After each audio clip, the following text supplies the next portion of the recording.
பிரான்சில் தமிழர்களுக்கு பெருமை சேர்த்துள்ள மற்றொரு ஈழத்தமிழர் அடுத்த ஒரு வருட காலத்திற்கு ஜனாதிபதி மாளிகையான எலிசேக்கு பான் வழங்கும் வாய்ப்பினை பெற்றுள்ளார்.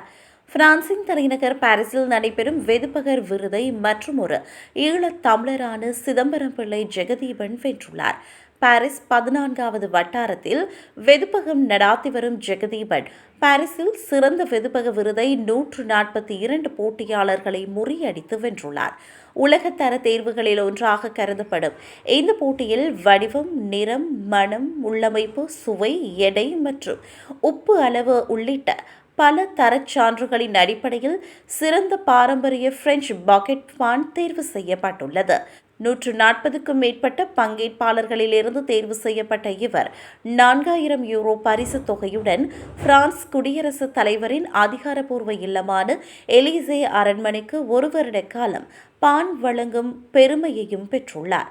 2023ஆம் ஆண்டிலும் ஈழத்தமிழரான தர்ஷன் செல்வராஜா இந்த விருதை வென்று சாதனை படைத்திருந்தார். இந்த சாதனையும் தொடர்ந்து தமிழர்களின் உலகில் உச்சியில் வெதுப்பக சுவையை நிலைநிறுத்தும் கலையின் பெருமை தமிழருக்கு உண்டு என்பதை வெளிப்படுத்தியுள்ளது. ஈழத்தமிழரான சிதம்பரம் பிள்ளை ஜெகதீபன் 2003ஆம் ஆண்டு பிரான்சிற்கு புலம்பெயர்ந்து உணவகத்துறையில் பல பணிகளை செய்துள்ளார். 2008ஆம் ஆண்டு வெதுப்பகத்துறையில் நுழைந்த அவர் முதலில் பிரெஞ்சு கைவினை திறனில் அடையாளமான மேக்ரோன்ஸ் செய்ய கற்றுக்கொண்டார்.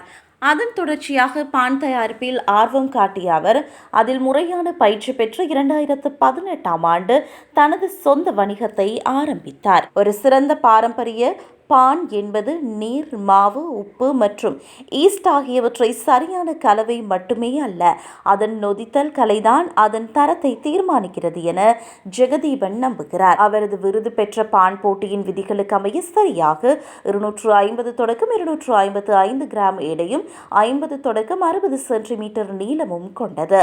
அவரது தயாரிப்பின் தனித்துவமே அதன் 14 மணி நேர நொதித்தல் முறையாகும். 5 பாகை செல்சியஸ் வெப்பநிலையில் மாவை நீண்ட நேரம் ஊறவிடுவதன் மூலம் பான் ஒரு மெல்லிய பொன்னிற மேலோட்டத்தையும் நறுமணத்தையும் பெறுகிறது. இதனை வெறும் பட்டர் தடவி உண்பதே மிக சிறந்த சுவையை தரும் என்பது அவரது பரிந்துரையாகும். மாறிவரும் உணவு பழக்க வழக்கங்களுக்கு ஏற்ப ஜெகதீபன் தனது அடுமனையில் இயற்கை முறையிலான மற்றும் சிறப்பு மாவு வகைகளை கொண்டு தயாரிக்கப்படும் பான் வகைகளையும் அறிமுகப்படுத்தியுள்ளார். எனினும் பிரான்சின் பாரம்பரிய பான் எப்போதுமே தவிர்க்க முடியாத ஓர் உணவு என்பதில் அவர் உறுதியாக இருக்கிறார். தற்போது பல அடுமனைகள் மூடப்பட்டு வரும் சூழலில் சமூக ஒற்றுமைக்கு இந்த தொழில் மிகவும் அவசியம் என அவர் கருதுகிறார்.